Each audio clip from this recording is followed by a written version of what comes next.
Vamos a compartir la escritura en esta mañana y vamos a adentrarnos en la predicación de hoy. Seguimos confiando en el Señor. Nuestro Señor es la esperanza no solo de la iglesia, sino del mundo completo. Aleluya. Aleluya. Y que vamos a compartir la palabra en esta mañana para que nos adentremos en la predicación de hoy. Quiero compartir en la primera carta del apóstol Pablo a la iglesia de Tesalónica. Primera carta a los tesalonicenses, capítulo 4, el versículo 1, 2 y 3. Vamos a compartir en la mañana de hoy.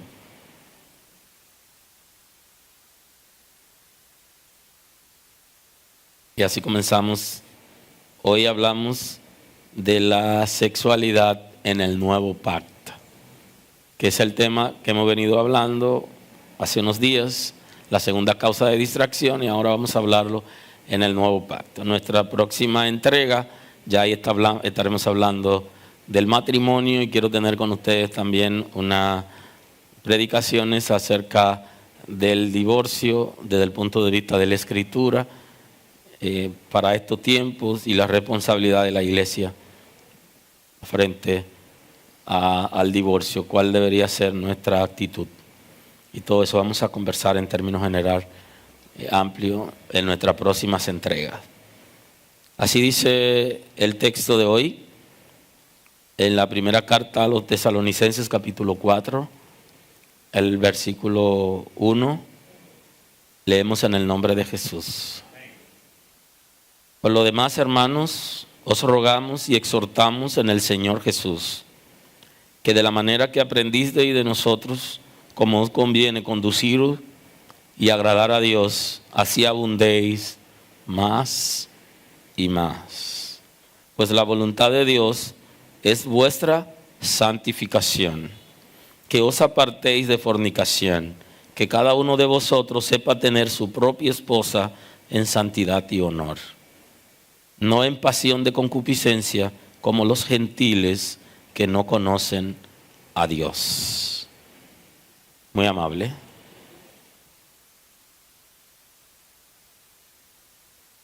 Así que hoy vamos a seguir conversando acerca de la segunda causa de distracción.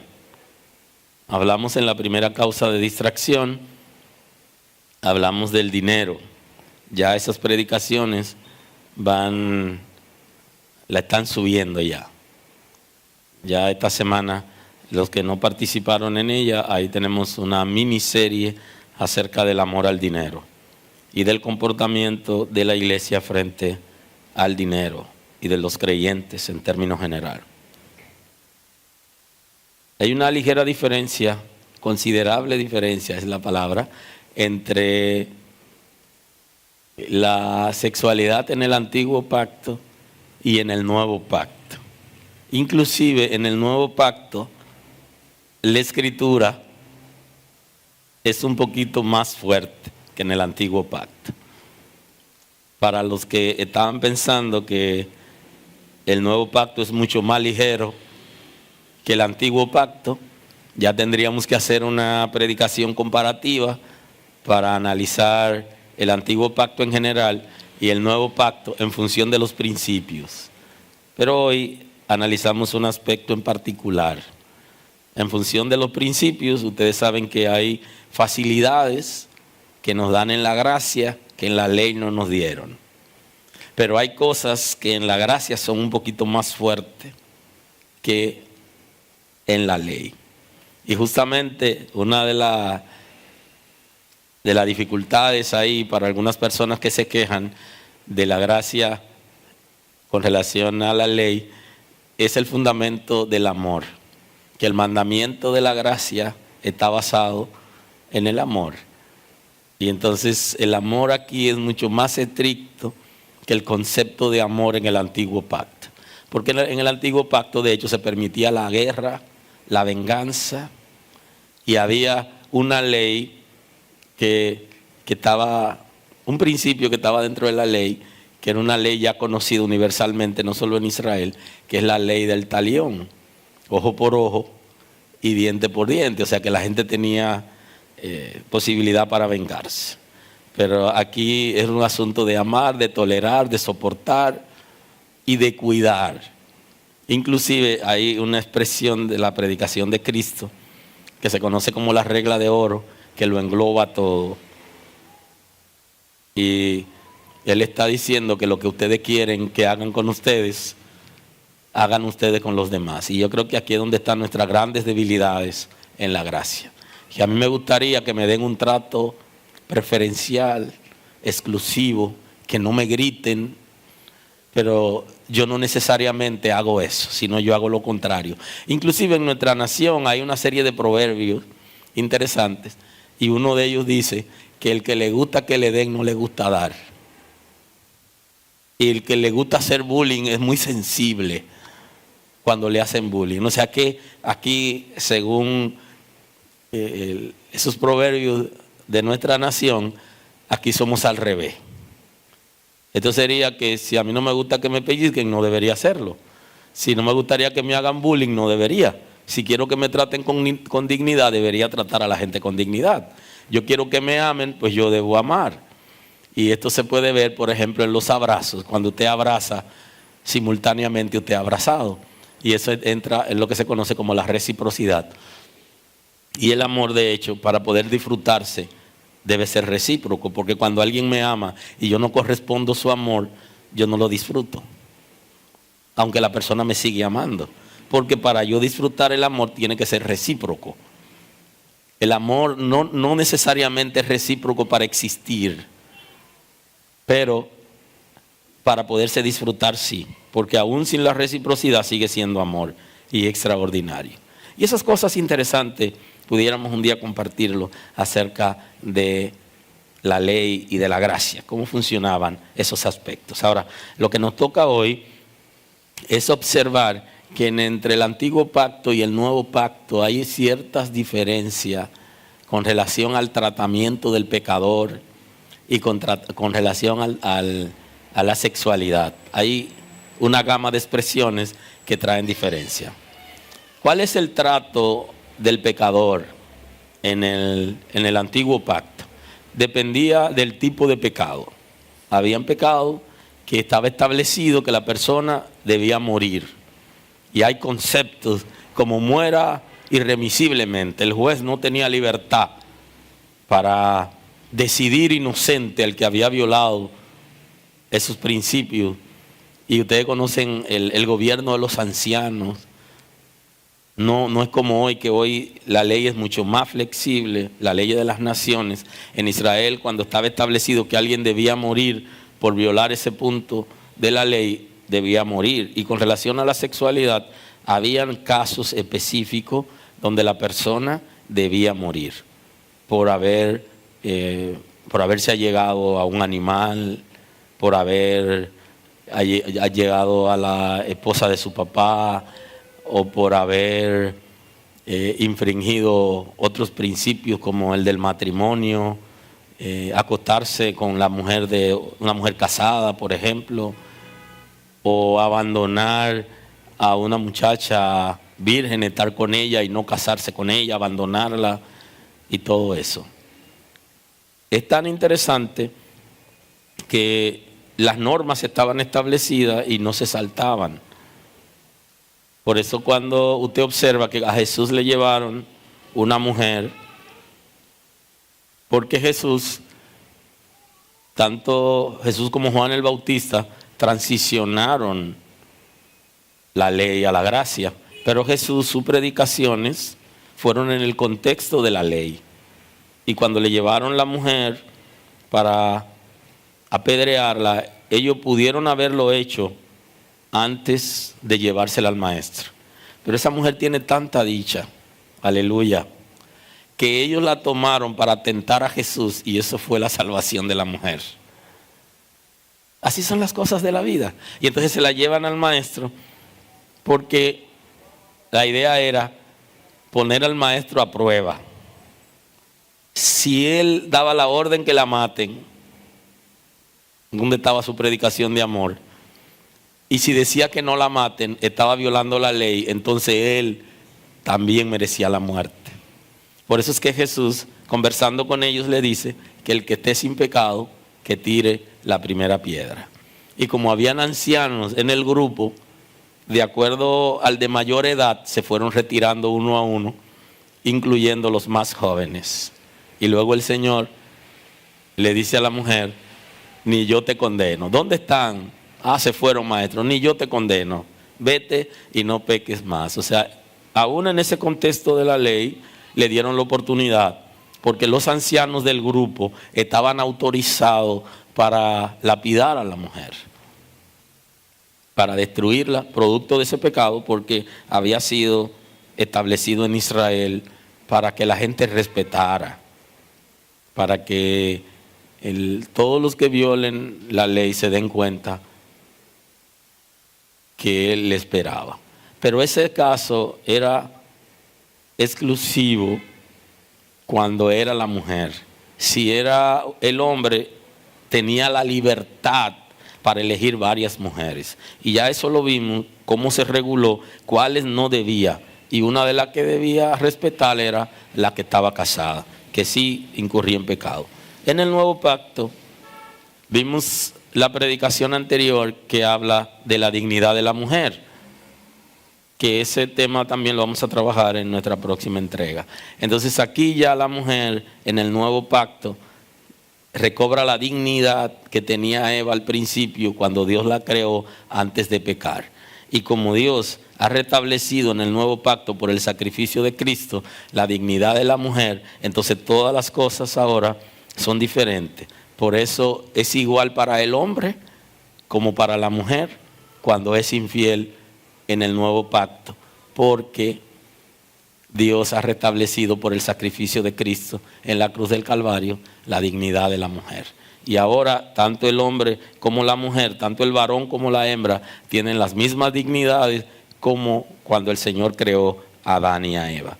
El tratamiento para el pecado en el nuevo pacto es un poquito diferente, en el sentido de que ya no se mata a la gente. Y esto es sumamente importante que estemos claros. A los homosexuales en el antiguo pacto había que lapidarlo, morían. Hoy no es así. Hoy hay que darle la oportunidad para que ellos conozcan a Cristo o que vivan su vida libremente como quieren vivir, porque el Señor ha adoptado a la gente de libre albedrío. Entonces no es correcto que la iglesia persiga a los pecadores con el propósito de destruirlo, porque no es la dinámica del nuevo pacto. No estamos en la ley. Aquí es orar por ellos, aquí es predicarle, hablarle la palabra para que ellos conozcan a Dios. En la ley era totalmente diferente. Y en la iglesia el tratamiento del pecado tiene su ligera diferencia también con el pueblo de Israel. Y es que la iglesia lo que hace que disciplina, y ese es un tema que también debo trabajar más adelante, lo que se conoce como la disciplina eclesiástica, un concepto que debemos trabajar. Entonces se habla aquí ya de un modelo de disciplina de la iglesia que viene seguido por las reglas que Cristo puso, cómo debe tratarse a las personas en cada caso. Y lo veremos en un momento. En el antiguo pacto había un gobierno teocrático, o sea, la iglesia y el Estado estaban en unidad y las normas que regían en el Estado eran las normas del cielo, y por eso la teocracia. En nuestras naciones hay una ley, hay un gobierno que es independiente de la iglesia, y la iglesia tiene un gobierno local que no está por encima de las leyes del Estado. Por eso ninguna medida que se tome en la iglesia debe estar por encima del derecho que tienen los ciudadanos. Ahora existe una normativa en las iglesias que es lo que se conoce como la disciplina eclesiástica, que es un proceso de restauración que deben vivir las personas cuando han incurrido en alguna falta. Pero la iglesia no puede ponerle una disciplina eterna, o sea, no puede disciplinar a una persona para siempre por haber pecado, excepto que la persona permanezca en el pecado. Si la persona permanece en el pecado, igualmente no puede participar porque permaneció, pero cuando la gente se separa del pecado, debe restaurarse con el apoyo para que vuelva y se reincorpore en sus actividades de la iglesia. Y también hay casos donde la Escritura habla de la expulsión de las personas, de las congregaciones, de la comunidad de creyentes, cuando las congregaciones tienen normas y exigen que esas normas se cumplan. Y eso sí también está establecido. De manera que con relación a esto, no es el tema de hoy de la disciplina eclesiástica, pero quiero compartir el concepto en el Evangelio según San Mateo, porque hoy hablamos de la sexualidad, pero estamos en términos generales introduciendo un concepto en el nuevo pacto y es bueno que compartamos todo esto. Entonces en el Evangelio según San Mateo, en el capítulo 18, el versículo 15, el Señor está estableciendo, Jesús está estableciendo unas pautas acerca del tratamiento de la persona que han incurrido en faltas. Por tanto, si tu hermano peca contra ti, ve y repréndele estando tú y él solos. Ese tratamiento no solamente se trabaja con la persona que nos han faltado a nosotros, sino también que se utiliza para los que han faltado en las congregaciones que tienen alguna conducta desaprobada. Es el mismo tratamiento que se le da. Dice, ve y repréndele estando tú y él solos. Entonces esa segunda parte es importante. Cuando alguien ha incurrido en alguna falta, debe ser llamado la atención de manera personal. Tradicionalmente en la iglesia lo que hace es que la gente se llama a reunión antes de confrontarlo, pero no es el texto bíblico. La expresión bíblica es que la persona sea confrontado personalmente antes de llevarlo a una reunión, para evitar que la persona entre en alguna crisis. Se le da la oportunidad primero y se confronta con la Biblia en la mano. La conducta que tú estás teniendo no es una conducta aprobada en el cielo. Y la vida que tú estás llevando no es la que agrada al Señor. Y tú estás violando tales principios. Sumamente importante. Si te oyere, has ganado a tu hermano. Mas si no te oyere, toma aún contigo a uno o dos, para que en boca de dos o tres testigos conte toda palabra. Entonces, luego sí se debe llamar a una reunión ya con los líderes y oficiales de la iglesia, a una persona que no se ha arrepentido, que se resiste a entender que su conducta no es apropiada. Entonces es el tratamiento que Jesús manda que se le dé a las personas que han incurrido en alguna falta, cual fuere, incluyendo el pecado sexual. O sea, que pueda darle la oportunidad a la persona para que sea restaurado en el Señor, para que se vuelva a Dios y se aparte de ese tipo de conducta. Si la persona no escucha, ¿verdad?, ya en esa reunión, entonces hay un siguiente tratamiento que es el tercer paso.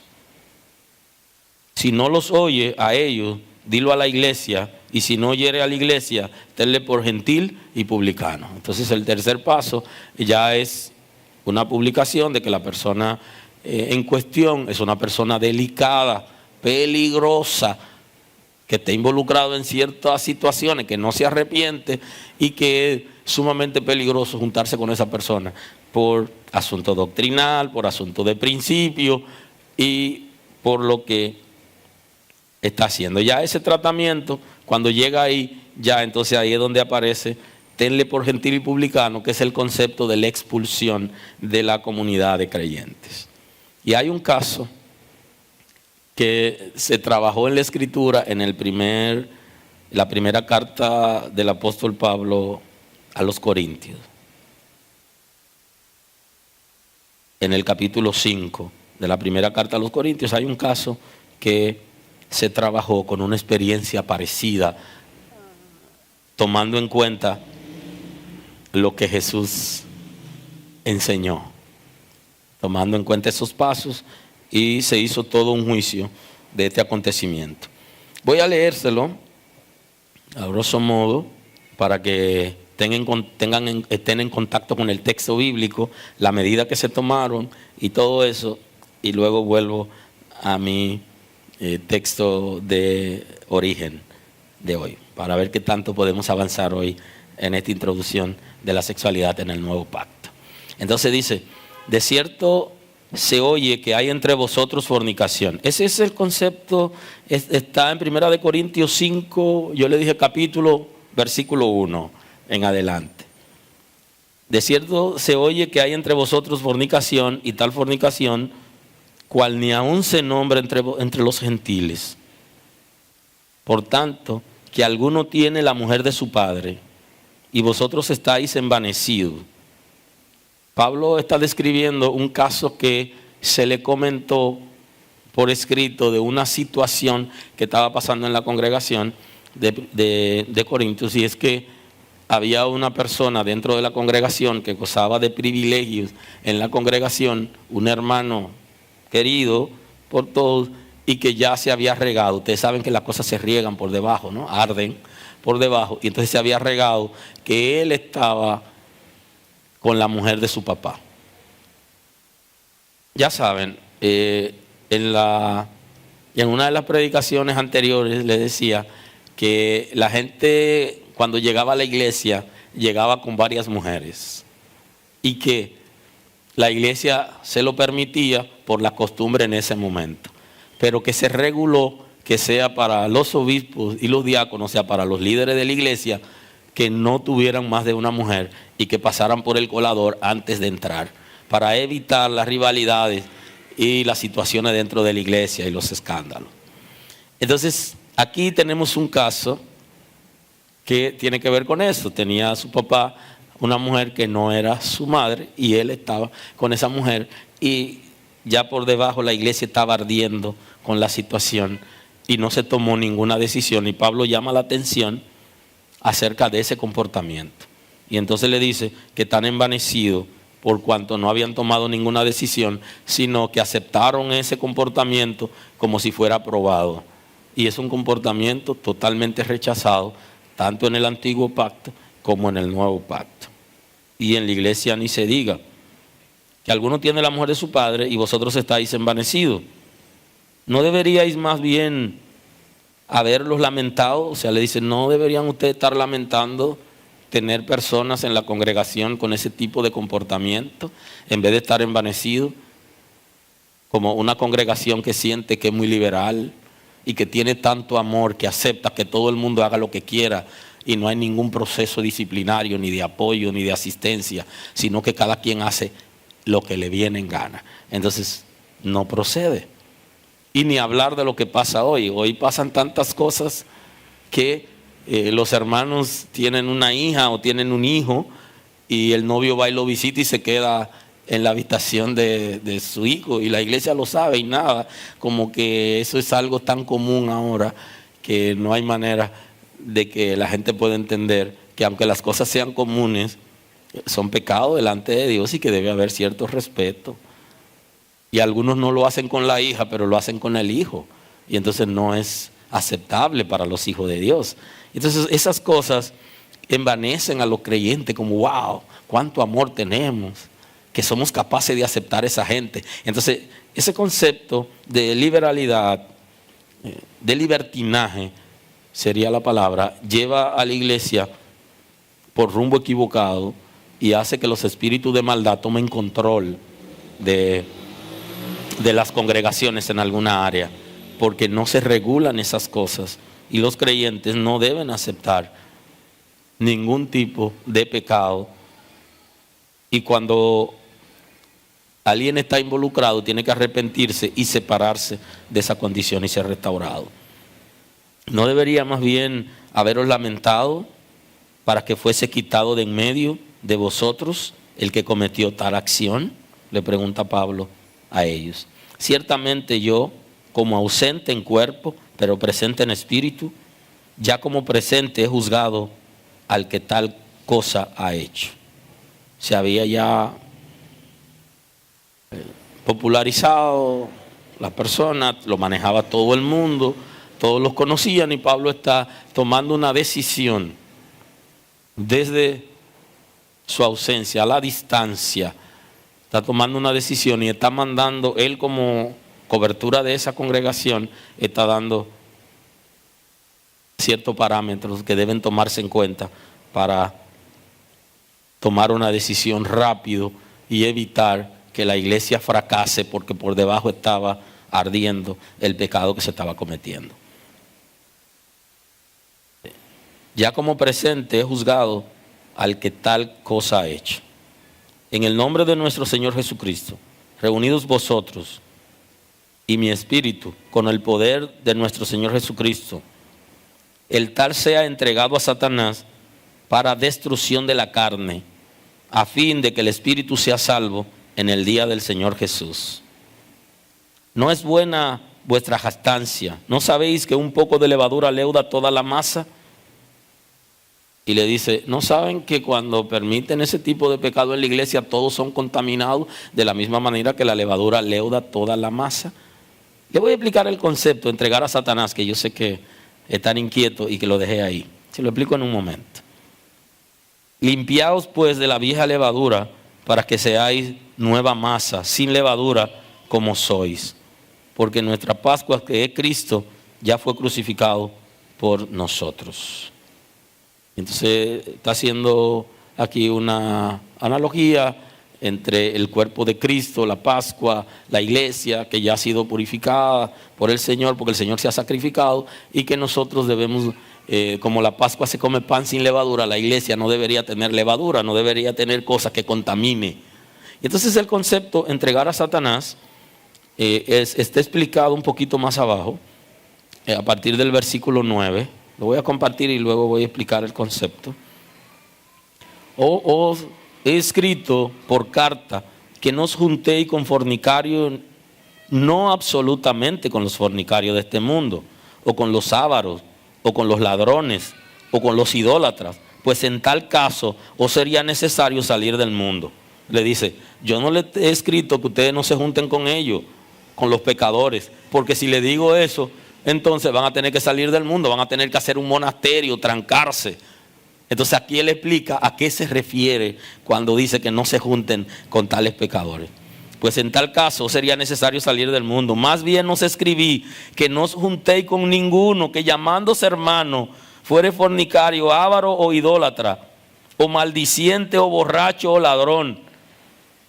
Con tal ni aún comáis.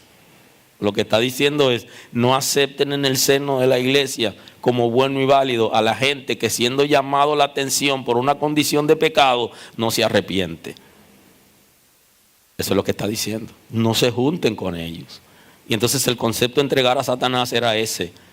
Separarlo de la iglesia, que es el concepto de expulsión. Separarlo de la iglesia porque la persona estaba contaminando la iglesia, y entonces para que sea salvo.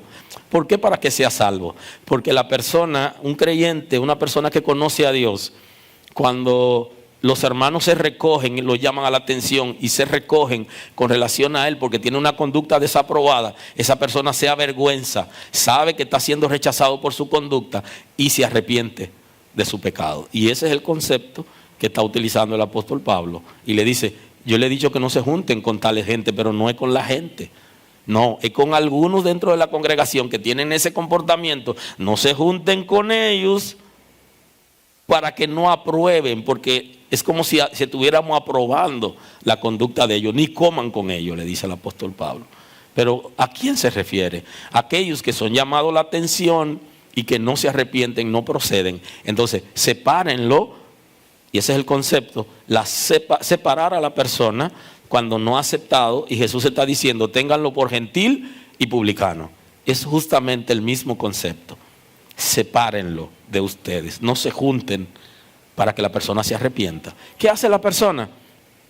Que se arrepiente de su conducta porque sabe que a ese no lo quieren ni en la iglesia. ¡Wow! Es una situación, miren, ni en la iglesia.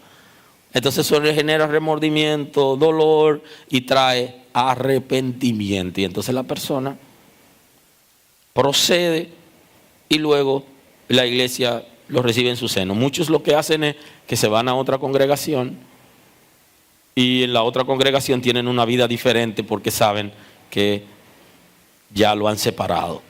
Pero el propósito de la separación es para producir arrepentimiento. O sea que cuando nosotros no llamamos la atención a la gente que está haciendo cosas malas, no se arrepiente, no va a ser salvo.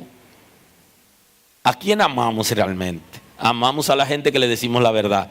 A quien usted deja de decirle la verdad, no lo ama. Es como cuando usted tiene sus hijos y hay un hijo que usted le cae encima y lo vive corrigiendo, buscando, y cuando está haciendo algo lo llama y está pendiente, y del otro lo suelta. ¿A quién es que usted ama? Al que usted está corrigiendo. Ahora, ¿qué piensa ese? Que usted no lo ama, porque usted ama al otro y no debería ser. Entonces los hijos que se aman, y todo el que tiene hijos debería amarlo, debe disciplinarlo, debe guiarlo, enseñarle la palabra y debe corregirlo e instruirlo en la verdad. Y entonces el apóstol Pablo está diciendo, es necesario que ustedes se aparten de él. Y en el mismo capítulo está explicando cuál debió ser ese comportamiento. No se junten con esa gente, porque esas personas no se arrepienten. Toda persona que tiene una conducta desaprobada y es llamado la atención, debe reaccionar de manera positiva. Es verdad, yo pequé, se arrepiente, y entonces el texto bíblico establece en Proverbios que debemos arrepentirnos, ¿eh?, por medio de la confesión del pecado, pero que debemos apartarnos, porque el que se aparta, confiesa y se aparta, alcanza misericordia. Entonces la iglesia debe tener misericordia con aquellos que admiten lo que hicieron y se apartaron de su condición, porque Cristo lo ha perdonado. Ahora, ya cuando esté hablando con ustedes acerca de la disciplina eclesiástica, ahí le voy a explicar qué es lo que sigue después de una persona haber sido convencido de su condición y que se arrepintió. Entonces viene el segundo paso, es el tratamiento que debe recibir esa persona para luego restablecerse cuando ya se ha recuperado, porque emocionalmente la gente tampoco queda muy bien, queda trastornado producto de la condición que ha vivido y necesita levantarse. ¿Qué razón tendría yo para juzgar a los que están fuera? Buena pregunta. Nosotros estamos juzgando y condenando al que está fuera, pero no podemos restaurar al que está dentro. ¿No juzgáis vosotros a los que están dentro? ¿Por qué a los que están fuera? Porque a los que están fuera Dios juzgará. Quita pues a ese perverso de entre vosotros, que es de nuevo la repetición que había dicho antes, de que se lo entreguen a Satanás con el propósito de que sea salvo, de que se arrepienta y alcance la misericordia del Señor. Y vuelvo aquí al texto original de la lectura del principio, a ver si puedo hoy, en esta ligera introducción, poder compartir una partecita interesante. Dice en 1 Tesalonicenses 4, en el versículo 1, dice: por lo demás, hermanos, rogamos y exhortamos en el Señor Jesús que de la manera que aprendisteis de nosotros, como os conviene conduciros y agradar a Dios, así abundéis más y más. Entonces aquí el apóstol Pablo está escribiendo a la iglesia de Tesalónica y le está hablando acerca de las cosas que le había enseñado, que él le había enseñado a la iglesia, los principios que le había enseñado por él mismo y el comportamiento que él también había tenido frente a ellos. Y le dice, esas cosas tienen que abundar cada vez más. ¿En qué cosas tenemos que abundar los creyentes? En los principios del reino, en la palabra de Dios, en aquella cosa que hemos aprendido, a ser fundamento y ser fuerte en esos principios, para evitar que el enemigo encuentre partida en nosotros, que encuentre espacio en nosotros y que vaya a ponernos trampa, alguna cáscara de guineo que nosotros vayamos a resbalar. Mientras más fuertes somos, más fácil podemos resistir los ataques de nuestra propia naturaleza concupiscente, y los ataques también del enemigo. Porque nosotros tenemos una naturaleza que su deseo es que nosotros respondamos a sus intereses y que la solución a las cosas que se presenten no sea de acuerdo a los principios del reino, sino de acuerdo a lo que ella quiere, que siempre es contra lo que Dios ha establecido. La respuesta que sea contraria a Dios es lo que quiere la concupiscencia, que de hecho aquí habla de ella. Pues la voluntad de Dios es vuestra santificación. Y aquí debemos estar claros. Hay cosas que le pedimos a Dios que debemos estar claros que no son la voluntad de Dios y que nunca deberíamos pedir porque son contra principio. ¿Y cuál es la voluntad de Dios? Agradable y perfecta. Que nosotros seamos santificados. Ustedes saben que la santificación es progresiva. La santificación en términos generales, el Espíritu Santo va a limpiarnos inclusive del pecado del pasado en la santificación, pero en la santificación progresiva tenemos la oportunidad para ir confesando nuestros pecados cada día e ir creciendo en el Señor e irnos limpiando a partir que tenemos conocimiento de la palabra de Dios. A mayor conocimiento deberíamos ser más santos. No porque yo me santifique a mí mismo, porque la santificación tiene una actividad, una acción que es la santidad, que es el comportamiento de estar separado del pecado. Y entonces esa santificación progresiva me lleva al conocimiento de la palabra de Dios y a una reacción positiva frente a los principios del reino. Y entonces en términos de santidad yo voy creciendo cada vez. Yo necesito la santificación del Espíritu y la santidad tiene que ver con mi vida. La separación total del pecado. Entonces la voluntad de Dios, que siempre es agradable y perfecta, es nuestra santificación. El Señor quiere que estemos santificados, que cada mañana confesemos nuestros pecados y que le pidamos la fuerza para no volver a caer en lo mismo. Y el Señor va a irnos guiando. El conocimiento de los principios del reino nos va volviendo personas sólidas y más fuertes. Eso no quiere decir que toda la gente que tiene mucho tiempo en la iglesia están reaccionando de la misma manera. Lo que ocurre es que el conocimiento no viene en una fundita, sino que se va adquiriendo. Y a mayor conocimiento deberíamos estar más fuertes y más resistentes. Que os apartéis de fornicación y que cada uno de vosotros sepa tener su propia esposa en santidad y honor. Y aquí, como le he dicho antes, la palabra estaba dirigida a los hombres principalmente. Va dirigida al hombre para que el hombre asuma la responsabilidad y tenga un tratamiento con su esposa y con los hijos. Ya saben que en nuestra sociedad no necesariamente el hombre está recibiendo la palabra para llevarla a su casa, para traducirla, porque los hombres en nuestra sociedad son mucho más rebeldes a la palabra de Dios y que las mujeres son mucho más sensibles, pero esa era la idea, de que el hombre recibiera la palabra y que él viviera para Dios y se santificara y a la vez guiara a su familia. Y por eso está expresada en ese concepto. Que os apartéis de fornicación y que cada uno de vosotros sepa tener su propia esposa en santidad y honor. O sea que está mandando a las personas a casarse. Y ese dato es sumamente importante.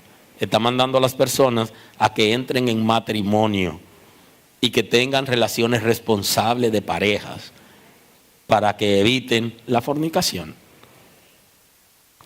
Y ese es el propósito. Le dice, deben casarse. Y en otro caso, el apóstol Pablo está diciendo que deben casarse en vez de estarse quemando. Ya saben que hay toda una discusión de los discípulos de Cristo con relación al matrimonio. Ahora Pablo, en la primera carta a los Corintios, el capítulo 7, que es un capítulo que vamos a manejar en esta predicación de la sexualidad en el nuevo pacto, lo vamos a manejar completo, pero hoy quiero introducir ese capítulo en esta predicación. En cuanto a las cosas que me escribisteis, bueno le sería al hombre no tocar mujer, pero a causa de las fornicaciones, cada uno tenga su propia mujer y cada una tenga su propio marido. Aquí es más universal. Le dice, para evitar las fornicaciones, el concepto de estarse quemando, que las mujeres tengan su propio marido y que los hombres tengan su propia mujer. Está diciéndole a la gente de las congregaciones, a los creyentes, es bueno que se casen y que no estén solos. Claro, para casarse, primero hay que tener edad para casarse. Segundo, hay que tener solvencia económica para sostener una familia. Eso hay que estar claro con eso. No vamos a casarnos y ya. Y aunque hay padres que sí, que quieren hacer una casa de varios niveles para que cada hijo viva en una casa, se la amueblan y lo van a mantener y todo, pero ese no es el concepto bíblico. El concepto bíblico es que el que se casa, se separa de su padre, se une a su mujer y que es una sola carne. O sea que tiene que asumir su responsabilidad y que tiene que trabajar desde antes de tener novia para que pueda sacarla a comer. Sí, porque ¿con qué la va a sacar a comer? ¿Con qué le va a brindar helado? Y las mujeres de esta generación son muy inteligentes. No se enamoran con el hígado, sino con el corazón y con la vista. Y usan la cabeza. Y entonces le gusta a un muchacho, pero ese muchacho no tiene ninguna responsabilidad ni tiene futuro. Ellas se mueren con ese amor por dentro normal, pero no se casan con él porque no hay solvencia. Pero la Escritura está mandando a casarse. Y el hombre en nuestra sociedad no está asumiendo responsabilidades, pero la Escritura le da una responsabilidad al hombre de sostener su familia. Y el que tiene una esposa que puede trabajar y lo ayuda, que dé gloria a Dios, pero su responsabilidad es que él pueda sostener su familia y debe casarse cuando él esté en capacidad de sostener su familia. Es lo correcto. Y le está diciendo que es necesario que se casen. Eso generó toda una discusión con los discípulos, porque ellos le dijeron al Señor que de acuerdo a las nuevas exigencias, refiriéndose a la enseñanza de Cristo que serían en el nuevo pacto, le dice, pero si es así, bueno le sería al hombre no tocar mujeres. Es la discusión, pero si es así como tú estás planteando, a partir de ahora es mejor que ni nos casemos. Y entonces le dice el Señor, no se casa, no deja de casarse el que quiere, sino el que esté en capacidad de ser eunuco. Y entonces ahí es que él explica el concepto de ser eunuco, de lo que nacen, de lo que se hacen por el reino de los cielos, de lo que se hacen por los hombres, y el que no es eunuco, que vaya pensando en casarse. Por eso las madres deben asumir un desafío con los hijos y las hijas.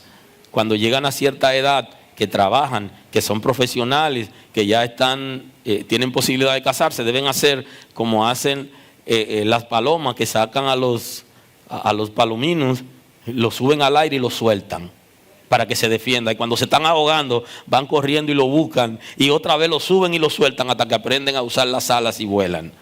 No es correcto que nos quedemos con los hijos en la casa más allá de las oportunidades de que se casen. Hay que incentivarlo, no se apropie que no son suyos, tiene que dejarlo volar con alas propias, tienen que hacer su vida.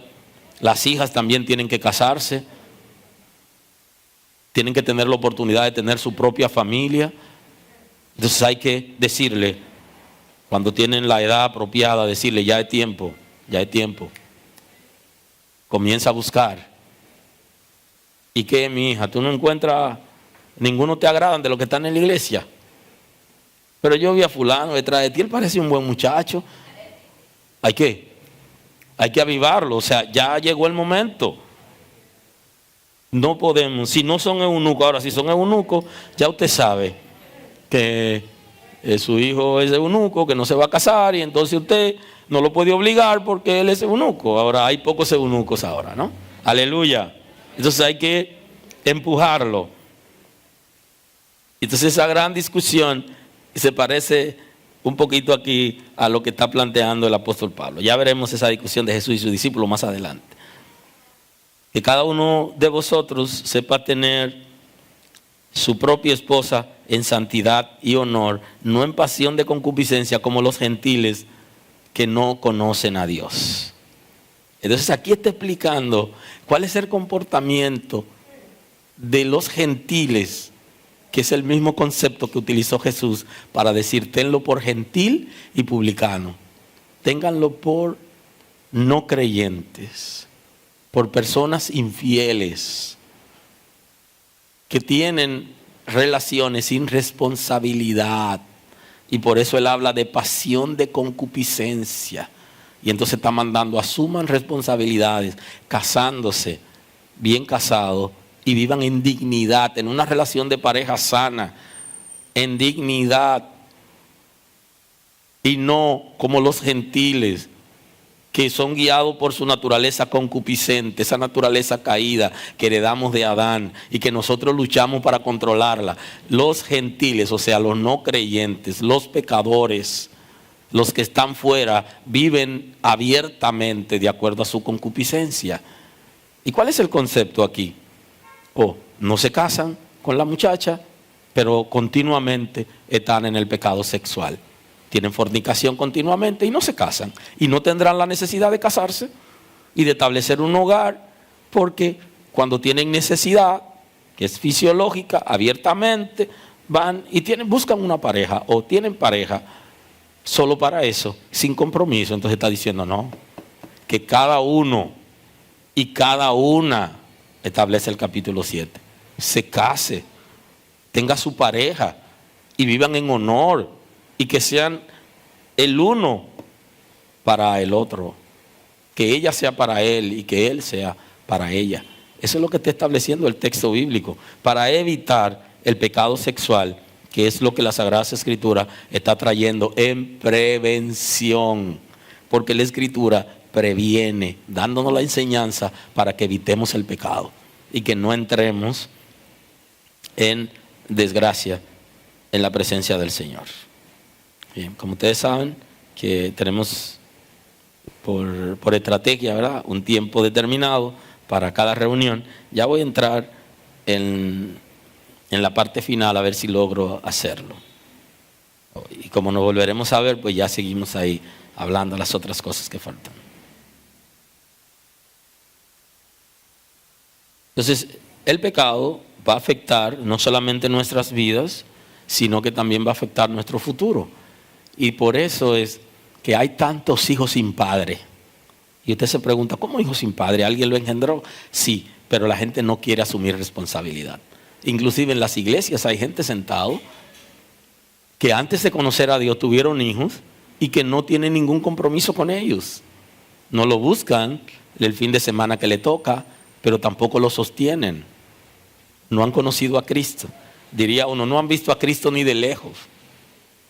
Porque están viviendo igual que vivían cuando estaban en el mundo, de la misma manera. No tienen ninguna responsabilidad ni ningún cuidado. Y ese pecado, el pecado de la sexualidad, de la fornicación, por eso hay tanto aborto.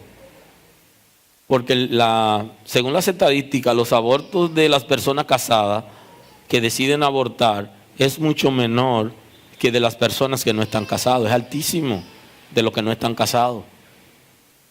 Porque como no están casados, no quieren asumir responsabilidad y entonces se están mandando a la mujer a abortar. Y ocasionalmente, sin que ella se dé cuenta, ellos le dan a tomar medicamentos para abortar.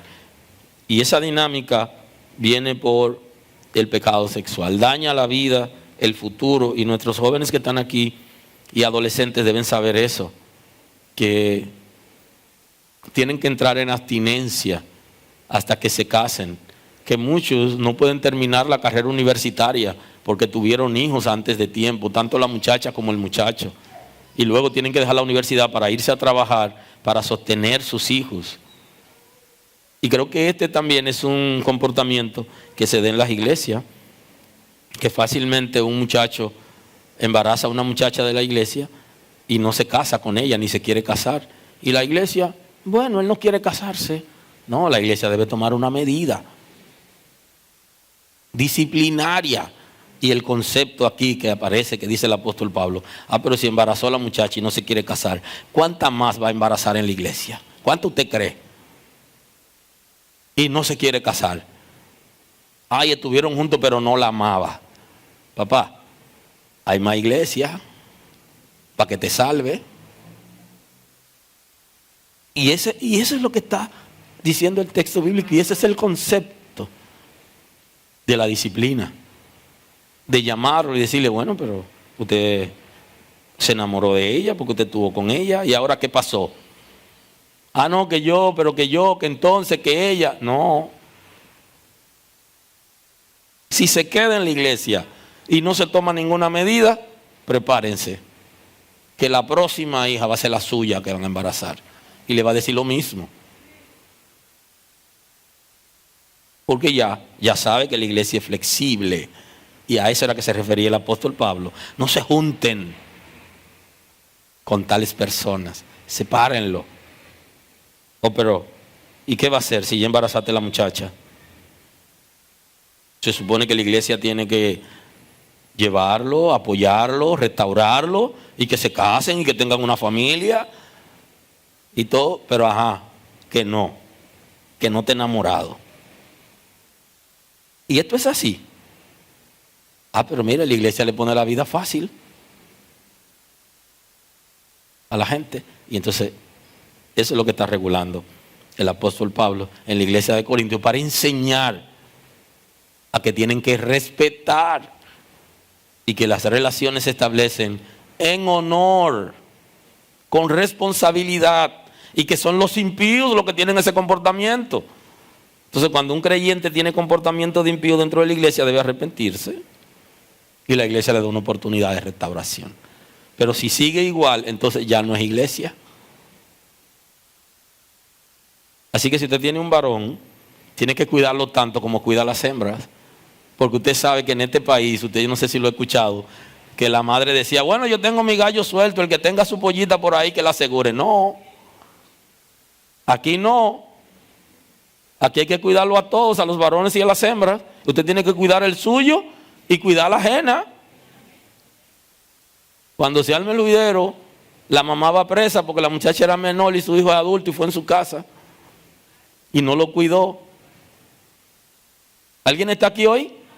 Los creyentes somos responsables y cuidamos más los hijos ajenos que los de nosotros. Apréndase eso. Que usted no puede nada más estar tapando lo que pasa en su casa y descubriendo lo otro. No, aquí todo el mundo tiene que cuidar el del otro. Verdad que yo le dije que ya había terminado. Perdónenme. Así que en las Sagradas Escrituras el matrimonio en el nuevo pacto tiene un peso específico y una responsabilidad que todos debemos asumir para cuidarnos, cuidar la iglesia y ser representante digno del reino de Dios y para que la imagen de Cristo se proyecte en nosotros. Así que nos vemos pronto. Dios me lo bendiga. Cuando nos volvamos a ver, vamos a seguir ahí mismo en el matrimonio ya y divorcio en la gracia. Ahí nos quedamos, ahí seguimos. Bendiciones y paz.